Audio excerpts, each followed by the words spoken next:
अस्सलाम वालेकुम नाज़रीन, मैं आपका होस्ट दानिश खान आपकी खिदमत में हाजिर हूँ। ये प्रोग्राम बादशाह वीडियो की तरफ से नशर किया जा रहा है और ये प्रोग्राम आप तक पहुँचाने में मेरे साथ शामिल हैं मेरे ऑनेस्ट दोस्त अक़सम बादशाह। नाज़रीन, अब आज हम बैठे ओल्ड कराची के ओल्ड एरिया में सिलावट जमात हाल में। यहाँ मुस्लिम माह सिलावट जमात की दीनी की कमेटी की तरफ से और इनके एक दीनी प्रोग्राम पुरवकार तकरीब हुई, जिसमें 12 हाफिज़ माशाल्लाह जो सालाना इनका प्रोग्राम होता है उसमें 12 हाफिज़ बने हैं। मेरे साथ बैठे हैं जो 40 साल से पढ़ा रहे हैं, उस्ताद भी हैं, मेरे उस्ताद भी रहे हैं हाफिज़ रियाज अहमद शेख साहब। उनके साथ हैं हाफिज़ अब्दुल रहमान साहब, उनके साथ हैं हाफिज़ मुस्तफ़ीक साहब। हम बात शुरू करेंगे हाफिज़ रियाज अहमद शेख साहब से। हाफिज़ साहब, शुक्रिया आपने हमें टाइम दिया कि आज की इस तकरीब में आप बताएं कि कितने हाफिज़ बने माशाल्लाह, और एक हाफिज़ को हाफिज़ बनने के लिए कितना टाइम दरकार होता है, और दिन में वो कितने रुकू या कितनी आयतें वो याद कर सकता है, और आपके मदरसे में माशाल्लाह कितने बच्चे हैं? अल्हम्दुलिल्लाह हमारे मदरसे के अंदर 250 बच्चे हैं, जिनमें हिफ्ज़ वालों की तादाद तकरीबन 150 से ऊपर है। बाकी नाज़रा के बच्चे हैं। 12 हाफिज़ कुरान इस साल हमारे मदरसे के अंदर तकमील हुई है, उनकी हाफिज़ कुरान बने, जिनको एजाज़त से नवाजा गया है अभी कुछ ही देर पहले। और 12 तलबा उन्होंने जो है ख़त्म कुरान किया है। और जैसा आपने सवाल किया कि एक हाफिज़ को बनने के लिए कितना वक्त चाहिए, तो वैसे तो 2-2.5 साल के अंदर एक हाफिज़ बन जाता है, मुकम्मल हो जाता है।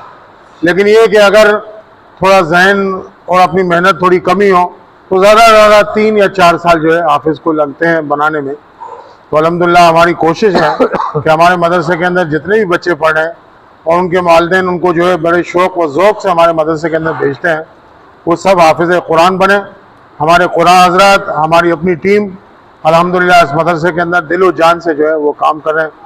आप लोगों से दरख्वास्त है कि आप हमारे लिए खुसूसी दुआ फरमाएं। जज़ाकल्लाह। हाफिज़ साहब, ये जो आपके जो मदरसे में बच्चा जो दाखिला लेता है उसके लिए कुछ शराइत भी है, कोई उम्र की कैद भी है? उनके लिए जो है तकरीबन मस्जिद की वजह से हम छोटे एकदम बच्चों को नहीं लेते हैं। जैसे पहले हमारे यहाँ थी 5 साल के भी ले लेते थे, 4 साल के भी ले लेते हैं, क्योंकि बच्चे वगैरह पेशाब वगैरह करते हैं तो उससे जो है मस्जिद नापाक हो जाती है, पूरी मस्जिद हमें धुलानी पड़ती है। तो हमने जमात की दीनी कमेटी से बैठ कर मशवरे के अंदर 8 साल की उम्र, 60 साल की उम्र रखी है। इससे कम उम्र में हम किसी बच्चे को नहीं लेते। हाफिज़ साहब, आपने बताया कि बच्चे को 2 साल भी लगते हैं, 3 साल भी लगते हैं, तो जो ज़हीन बच्चा होता है, अच्छा उसकी आप जो वो आपके मदरसे में पढ़ के कहीं आगे जाता है तो आपकी क्या कोशिश होती है, कहीं वो तरावी पढ़ा ले या किसी मस्जिद में चला जाए, उसकी आपकी कोई आपकी अप्रोच करते हैं? नहीं, हमारी तो माशाल्लाह जितने भी अभी पिछली बार आपने खुद ने देखा कि 8 हमारे तलबाओं ने जो है वो A1 ग्रेड हासिल किया विफाक के इम्तिहान के अंदर और मुमताज़ पोजीशन हासिल की। हमने उनको भी नहीं छोड़ा, उनको भी अपने साथ लगा के रखा है। जहाँ उनकी स्कूलों की छुट्टी होती है, जहाँ स्कूल की एक टाइम पढ़ते हैं तो एक टाइम वो भी मदरसे में आते हैं, रोज़ाना 2-3 पारे वो सुना के जाते हैं। और पिछले साल भी उन्होंने तकरीबन उन हाफिज़ों ने तरावी पढ़ाई थी, इस साल भी वो पढ़ाने। इस साल ये नए भी हाफिज़ होंगे जो अभी हाफिज़ बने, ये भी इंशाल्लाह पढ़ाएंगे। हमारा एक तरबियती प्रोग्राम होता है, हम रमज़ान से 1 महीना पहले वो प्रोग्राम करते हैं दीनी कमेटी के मशवरे से, तो इंशाल्लाह उसके अंदर भी कितने हुफ़ाज़ किराम जो है वो तैयार हो जाते हैं। मैं बात करूँगा जनाब हाफिज़ अब्दुल रहमान शेख साहब से।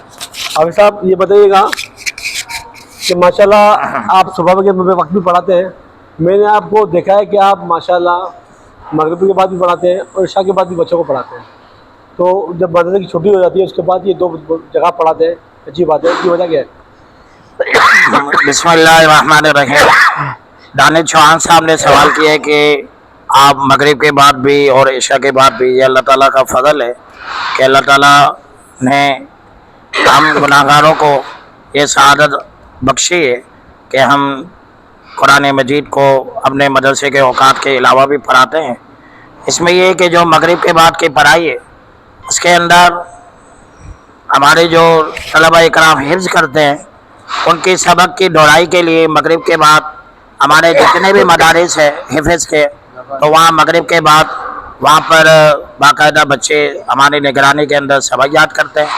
और इशा के बाद उन लोगों के लिए हमने इंतज़ाम किया हुआ है, हमारे हाफिज़ रियाज अहमद शेख साहब ने वो मदरसा कायम किया था इशा के बाद, उन लड़कों के लिए जो माशाल्लाह हाफिज़ कुरान बन गए, उन्होंने विफाक दे दिया और वो काम काज से फारिग होकर अगर आप अपना कुरान मजबूत करना चाहे तो वो अंडरग्राउंड में बीच वाली मस्जिद में आते हैं। काफ़ी तलबा इकराम आज भी अल्हम्दुलिल्लाह ये सआदत हासिल कर रहे हैं। बाकी मैं आज की जो हमारा अजीम शान जलसा दस्तार फजीलत मुनाकिद हुआ है, मैं बतौर ख़ास मैं बादशाह वीडियो का बेहद शुक्रगुजार हूँ, जिसमें हमारे समाजी कारकुन, मेरे भाई, मेरे दोस्त, साबिक चेयरमैन दानिश चौहान, जो कि जमात की हर एक्टिविटी को उजागर करते हैं। जमात में कोई भी मसला हो, कोई भी समाजी काम हो, तो ये माशाल्लाह बढ़ चढ़ कर उनको फॉलो करते हैं, उनको उजागर करते हैं। उन्हीं के साथ ही साथ हमारे अक्सम बादशाह है कि पिछले साल भी इन्होंने हमारे मदरसे के जलसे को कवरेज दी थी, इंटरव्यू लिया था। इस साल भी इन्होंने हमारे ये हौसला अफजाई की। मैं हमारी इंतज़ामिया मदरसे की तरफ से इन दोनों हजरात का बेहद शुक्रगुजार हूँ कि इन्होंने हमारे साथ भरपूर तौर पर तामुन फरमाया। थैंक यू नाज़रीन। थे हाफिज़ अब्दुर्रहमान शेख साहब और जनाब हाफिज़ रियाज अहमद साहब, मेरे उस्ताद भी हैं हाफिज़ साहब, 40 साल से गुज़श्ता पढ़ा, हाफिज़ मुसद्दिक़ साहब। नाज़रीन, कहते हैं कि माँ का गोद इंसान का पहला, बच्चे का पहला मदरसा होता है, उसके बाद जो उनके उस्ताद होते हैं। माशाल्लाह हमने देखा है कि जो उनके शागिर्द हैं वो माशाल्लाह अखलाकी तौर पर भी अच्छे हैं और उनकी दुनिया भी ज़िंदगी है, उसके अलावा ज़िंदगी है, और नमाज के अलावा भी टोपी अपने सर पे रखते हैं, उनके पायचे ऊपर होते हैं। अल्लाह ताला हमें ऐसे उस्ताद नसीब करे। आमीन। इसके साथ ही दानिश चौहान इजाज़त आता है। अल्लाह हाफ़िज़।